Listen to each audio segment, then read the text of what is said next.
皆さんこんにちは、わたたびです。今回は山奥にあるひなびた温泉街に行ってみたいと思います。以前から気になっていた温泉地なので楽しみです。場所は鹿児島県の北西に位置する薩摩川内市。山あいに現れる静かでレトロな温泉街、仙台滝温泉を目指します。今回も絶景スポットに立ち寄りながら向かいたいと思います。お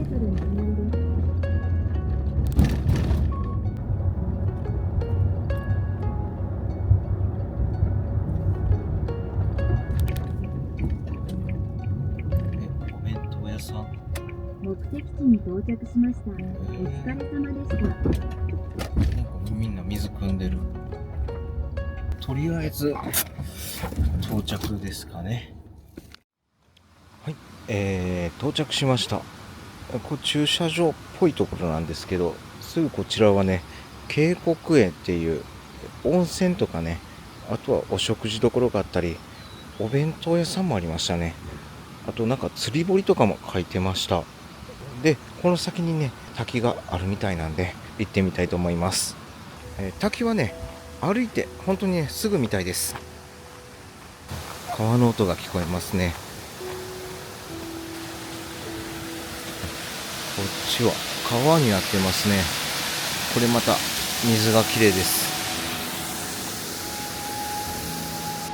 多分この先が滝ですね。駐車場からね、歩いて本当にすぐでした。うっすら見えてます。池があります。めちゃくちゃ魚が泳いでます。この魚はニジマスみたいです。釣り上げた魚は池に戻さないでください。お持ち帰り用に薄塩をして氷を入れて差し上げます。お土産にして塩焼きなどにしてください。これが釣り堀なんですね。で、お土産用に下処理もしてくれるみたいです。で、あそこに見えてるのが滝ですね。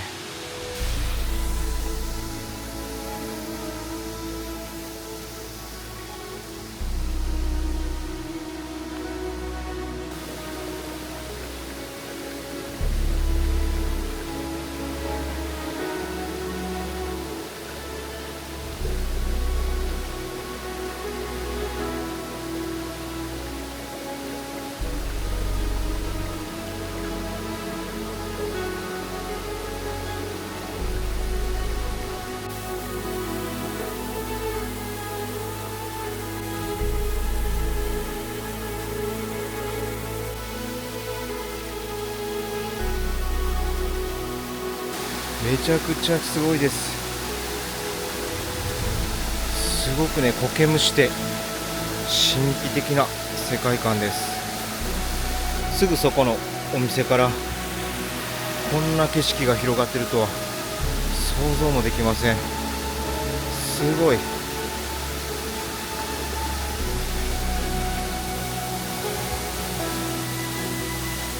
落差はどれぐらいですかね。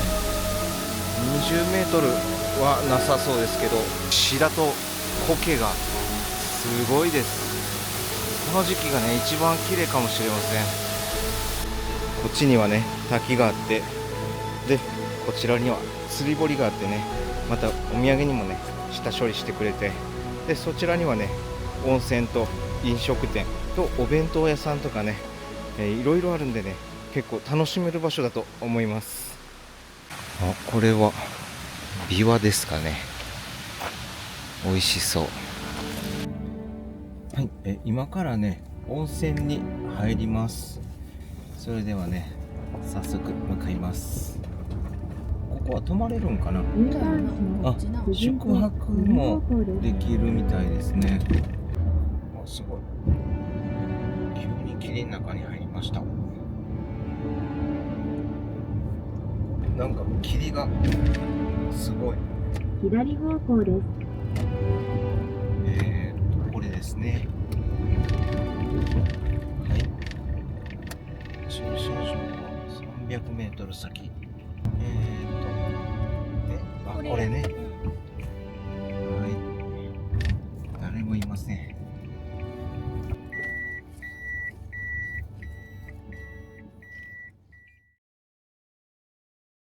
はい、到着しました。ゆるりの湯ですね。こちら完全予約制で、最短2時間前から予約可能な貸し切り風呂と大浴場があります。ではね、早速入ります。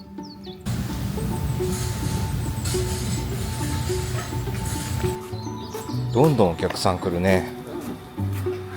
かき氷始まりました。いいですね。では入ります。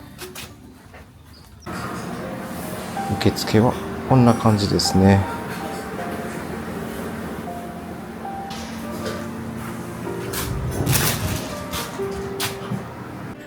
こちらは駄菓子屋ですね。こちらは受付の前がですね、大浴場ですね。女湯の方が石風呂で、男湯の方が木風呂みたいですね。こちらは週替わりで変わるみたいです。こちらがね、受付なんですけど、受付から入ってこんな感じでね、お風呂が並んでます。今回利用するのがヒノキですね。ヒノキのお風呂を利用させていただきます。はい、中はこんな感じですね。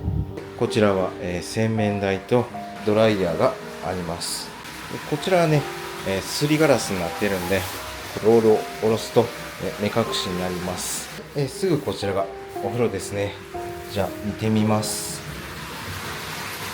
おー、めちゃくちゃいいですね。そしてすごく硫黄の香りがします。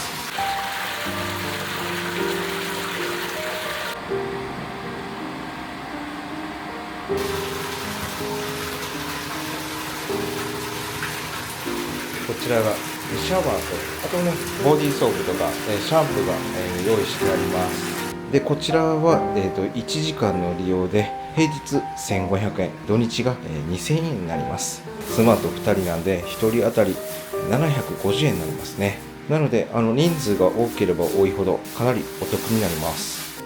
すぐね、隣の建物で、宿泊も可能みたいですね。こちらの家族風呂なんですけど、8種類あります。うち2種類がね、バリアフリーになってます。ヒノキのバリアフリーの家族湯と、土壁石のバリアフリーのお風呂。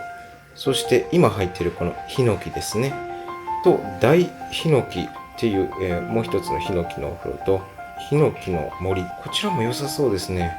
で、こちら、羽釜のお風呂。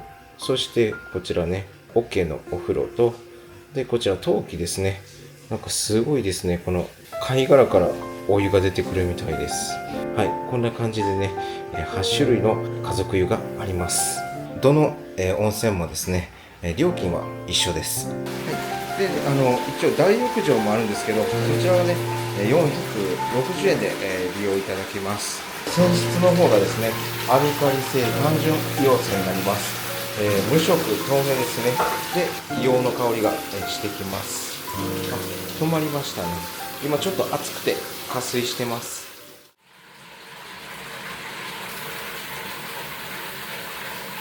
では入ってみたいと思います。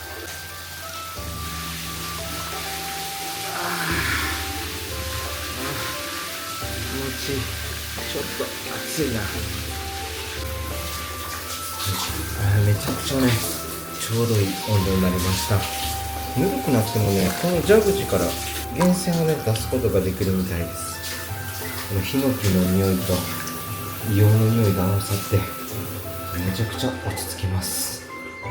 でこちらお湯なんですけど、ちょっとトロトロしてて、すごくねお肌がツルツルですね。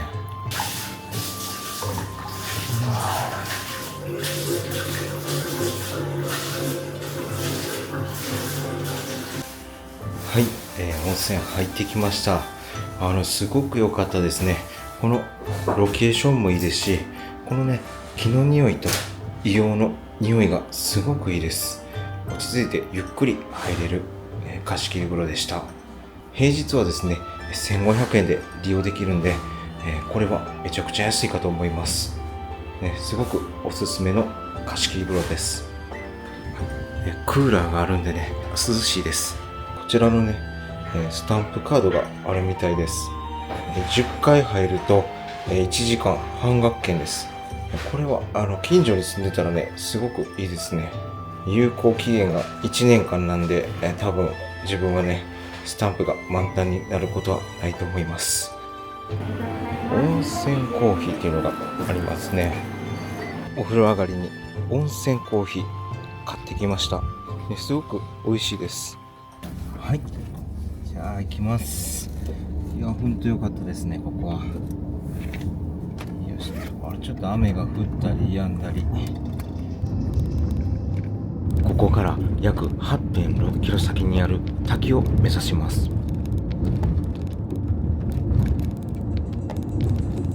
し。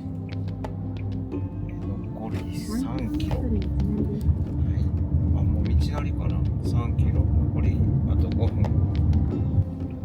すご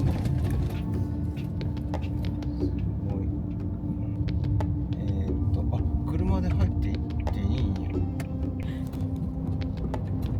いやでもこれ人来ないな。なんかすごい荒れてるわ。道も悪い。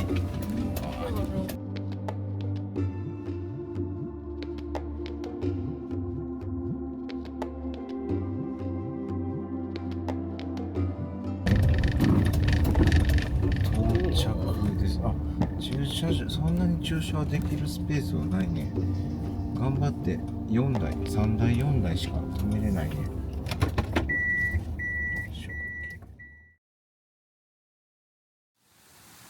はい、駐車場の方に、着きました。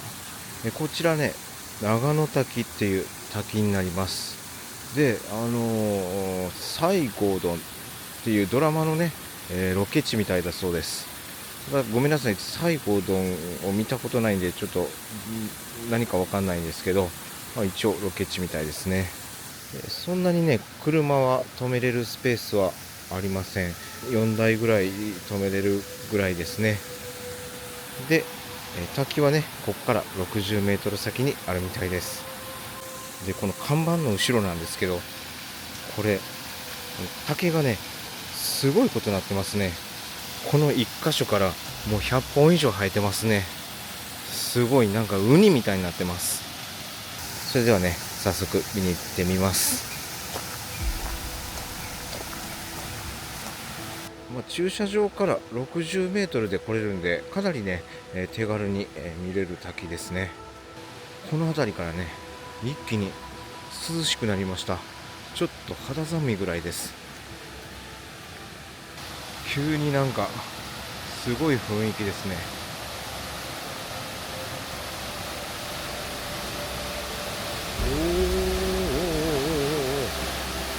すごいな。いや、すごいぞ。いや、これはすごい。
はい、こちらです。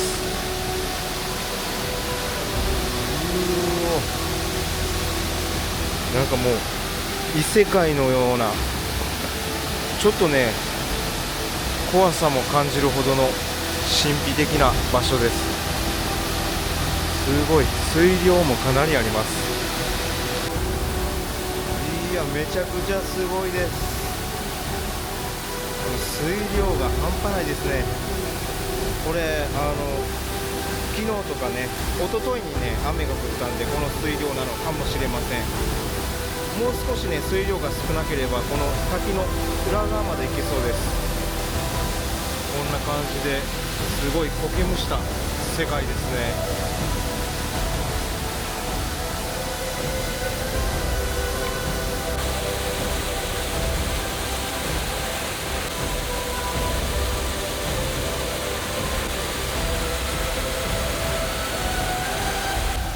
はい、映画のロケ地だけあってすごい迫力のある滝でした。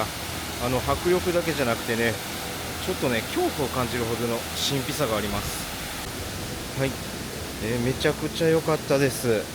駐車場から60メートルまっすぐ来るだけなんで、本当に手軽に見れる滝です。皆さんもぜひね、来てみてはいかがでしょうか。ここはね本当におすすめです。はい、戻ってきました。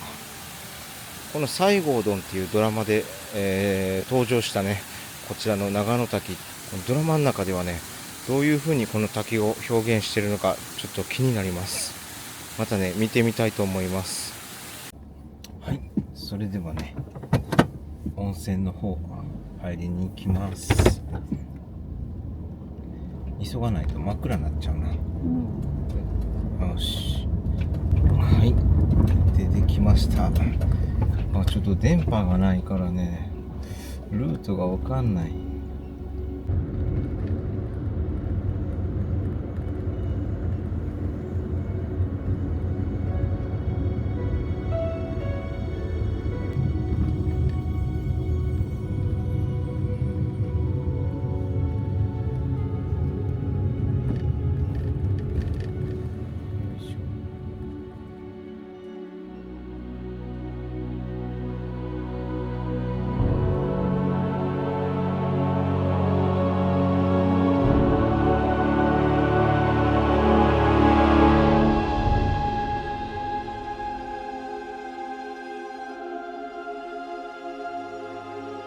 駐車場がねこれみたいね。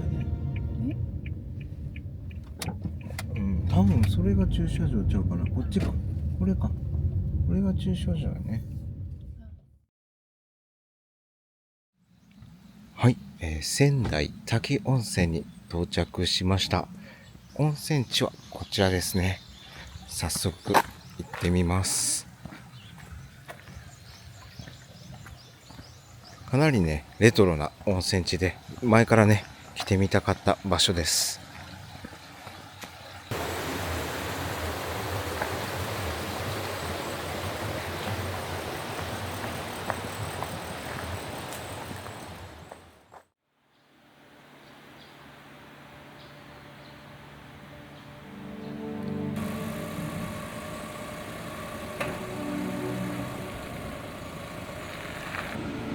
古くは湯河内と呼ばれ、その後湯の本温泉、仙台滝温泉と呼ばれてきました。昭和42年、仙台温泉開発協同組合設立を機に仙台滝温泉となりました。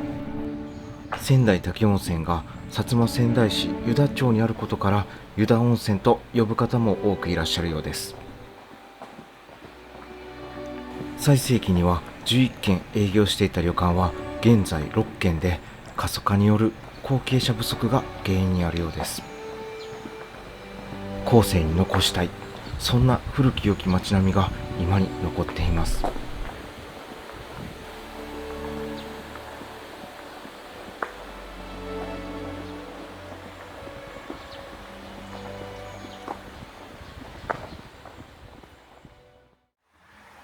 この列車すごいですね。平成元年、旅館が平成元年にできたんであって、この車両はもっと古いですね。はい、こちらのね温泉の発見は1200年前後まで遡ると言われています。でもね具体的な回答の年代については、諸説があるんで、詳しいことは現在も分かってないそうです。こちらの温泉マップ、温泉地のね、マップはこんな感じですね。結構お店があるように感じるんですけど、どうなんでしょうか。駐車場からずっと歩いて、今現在地、この辺にいてるんですけど、ちょっとね寂しい感じはしましたけど、どうなんですかね。こちらはね、焼き鳥せっちゃんですね。なんか土曜日しか、営業してないみたいです。ちゃんとね、炭を起こして、焼き鳥を焼いてくれるみたいです。こちらもなんかドラマのロケ地だったみたいですね。ギュッと抱いてっていうドラマ、ちょっとわからないですけど、西郷隆盛がいますね。西郷隆盛愛好の湯みたいですね。この西郷どんっていうのは大河ドラマだったんですね。知りませんでした。知らないうちに大河ドラマのロケ地を回ってるみたいです。本当はね、この温泉街で一泊しようと思ったんですけど、ゲストハウスとかね、朝食のみのお宿しかなかったんで、今回はね、宿泊しません。ですけど、ちょっとね、この温泉街を散策して、で、公衆浴場の方で入浴して帰りたいと思います。こちらのホテルはもう鶴に飲み込まれてきています。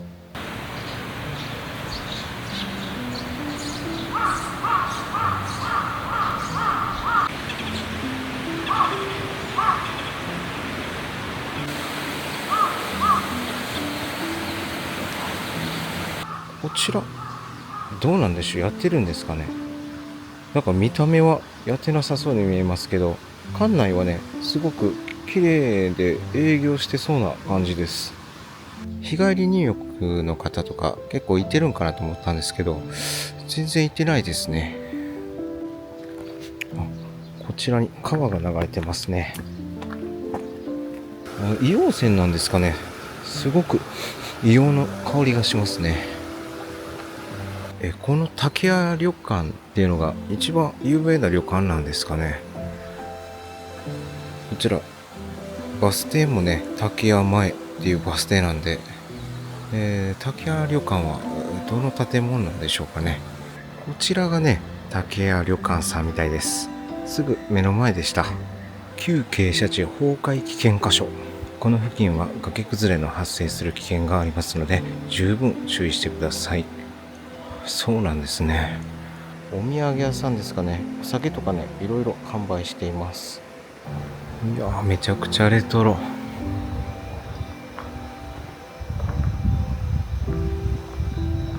ここまでね、レトロだと思いませんでした。いや、すごいですね。ここだけが、本当にね、時が止まってるような感じです。こちらもバスが来ますね。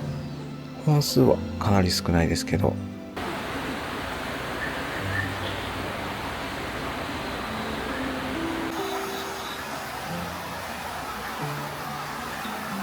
あそこに展望台がありますね。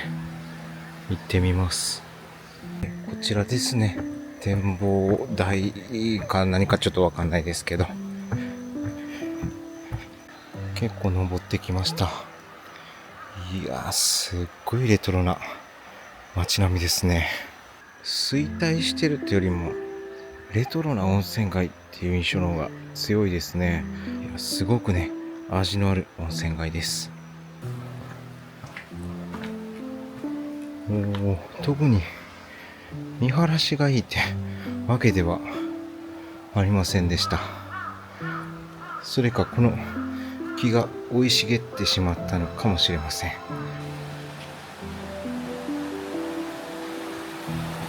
ちらは売り地みたいです。すごい井戸があります。まるでここだけが、時間が止まっているような感じです。こちらは理容室みたいですね。こちらにね、熊野神社っていう神社があります。一応ね、展望もできるみたいですね。行ってみます。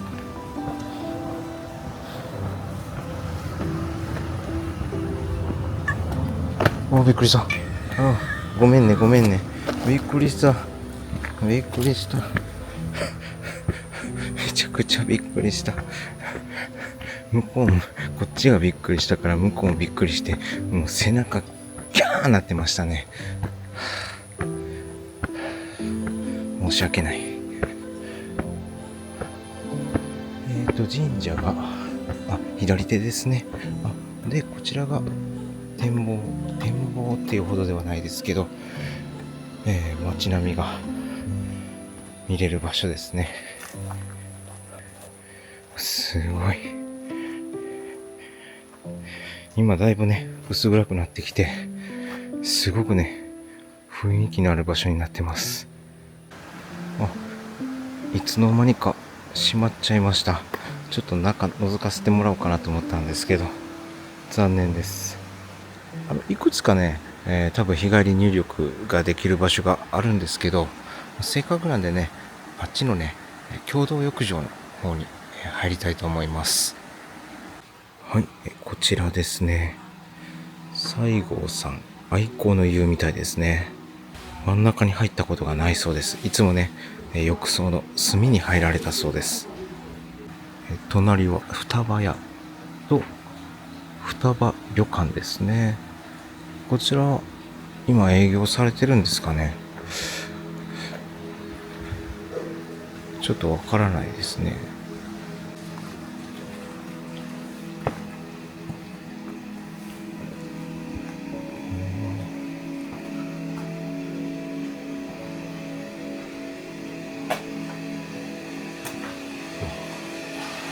こんな感じで、なるほど。こちらにお金を入れて、女湯と男湯があるんで入るみたいです。めちゃくちゃ安いですね。大人200円、子供100円。で、町民の方は大人100円、子供50円です。すごい。しかもね、ペイペイで払うことができますね。で、入浴時間は11時から19時までで、今ね、18時15分なんで、急いで入ってきます。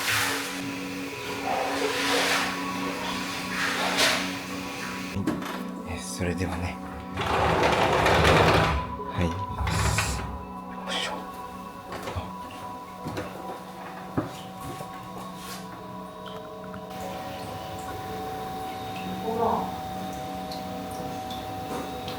こっちに浴槽があって、こちらが脱衣所です。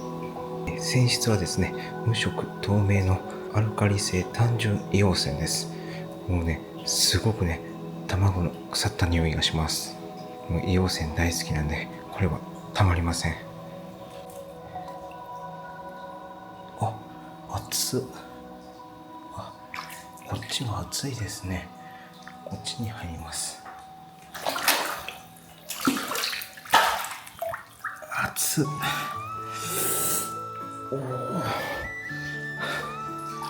熱い。かなりね、トロトロとした泉質ですね。43、4度ぐらいありそうですね。こっちはもう入れないぐらい暑いです。45度、もしくはそれ以上ありそうです。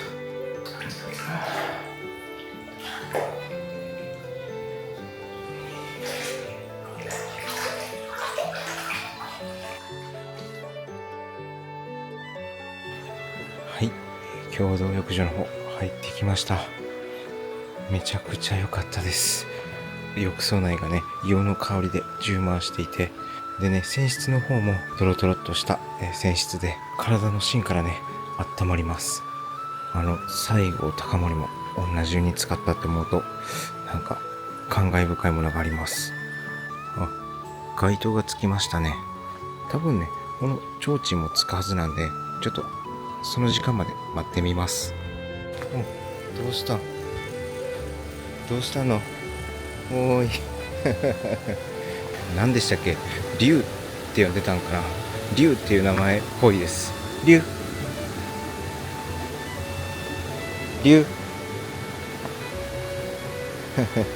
全然見向きもしないです。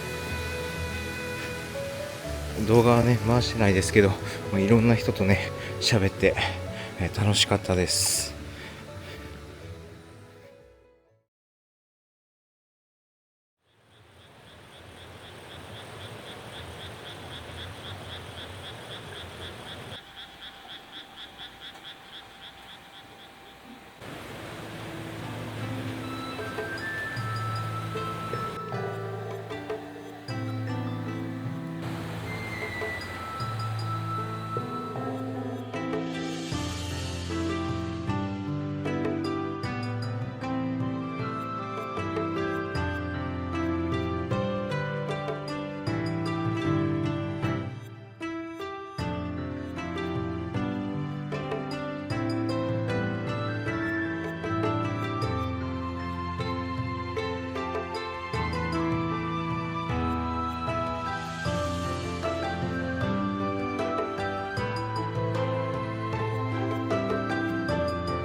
はい、こんな感じでね、めちゃくちゃ綺麗です。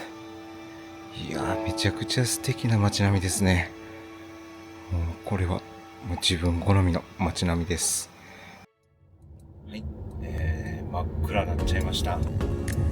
それではね、次の目的地に向かいます。